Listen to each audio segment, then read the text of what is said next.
Oh merde, je fais une connerie. Non, ne me frappe pas. Alors, une erreur de votre enfant, vous faites quoi? Vous le punissez? Vous lui mettez une fessée? Oh non, non, les fessées c'est interdit maintenant, attention, on n'a plus le droit, hein, c'est hors la loi.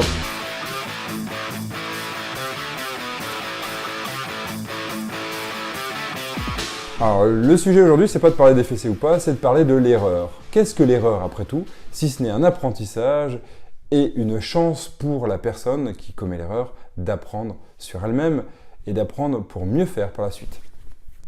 Bonjour, je suis Evan Boissonneau et vous êtes bien sur la chaîne des parents entrepreneurs. L'erreur, ah cette fameuse erreur. On n'aime pas en faire des erreurs, hein. On n'aime pas ça et souvent on est jugé par rapport à nos erreurs. Mais celui qui ne fait rien, c'est sûr, ne commettra jamais d'erreur. Une image qui circule de temps en temps sur internet, c'est celle du crayon. Prenons un crayon parfait, qui n'est pas abîmé du tout. Ben, déjà, il n'écrit pas, puisqu'en fait, il n'est pas taillé. Donc, première erreur, c'était de le tailler. Ben oui, on est en train de l'abîmer. Et puis, on commence à écrire, donc il est moins joli, la mine est moins parfaite. Et pourtant, il a commencé à faire des choses, il a peut-être fait un beau dessin. Eh bien, moi, je vois l'erreur comme cette possibilité de tester quelque chose. Ah, bien sûr, des erreurs peuvent être catastrophiques. Débrancher une centrale électrique peut causer beaucoup de problèmes et même des morts. N'en rions pas. Mais sans aller jusque-là, si l'erreur était mise en avant, si l'erreur était acceptée et autorisée, on pourrait déjà aller mieux. On pourrait se dire que l'erreur va nous permettre d'apprendre. Refuser l'erreur chez l'enfant, refuser l'erreur donc quand on est adulte, va nous empêcher de nous sentir en confiance. C'est encore le sujet d'aujourd'hui, c'est la confiance. Une confiance qu'on a vue aussi au Forum RH il y a quelque temps. L'acceptation du droit à l'erreur, ce droit immuable pour moi, c'est le droit à l'erreur. C'est l'un des piliers même d'une belle éducation selon moi. Bien sûr, ça n'engage que moi, mais pour moi, le droit à l'erreur va permettre à l'enfant déjà de marcher. Et oui, regardez un enfant qui marche. Comment il va réussir à marcher? Eh bien, il va tester. Il va se gameler, des fois il va se faire mal, mais c'est pas grave. Il va réapprendre, retester, réessayer, retester, et au bout d'un moment, il marche. Au début maladroitement. Bon, alors, il va faire encore des erreurs, il va des fois croire qu'il est en équilibre, il va se casser la figure, mais il va réussir à apprendre.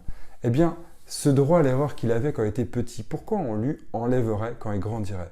Pourquoi en entreprise, on va empêcher les gens de commettre des erreurs? Mais attends, tu es fou, un droit à l'erreur dans une entreprise, mais c'est complètement ahurissant. Imagine, le droit à l'erreur en aviation.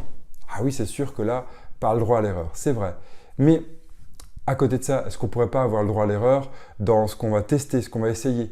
Si on mettait autour de nous un cadre, un climat qui nous permette d'avoir et de faire des erreurs, d'avoir le droit à l'erreur et de faire des erreurs, eh bien on s'autoriserait plus à faire des erreurs. L'exemple de l'avion, reprenons-le. Un avion qui vole, je commets une erreur, je peux tuer tout le monde. C'est sûr, c'est pas cool, vraiment pas cool. Mais si je mets en place un simulateur, eh bien le simulateur je teste, je vais peut-être me planter, mais je vais apprendre.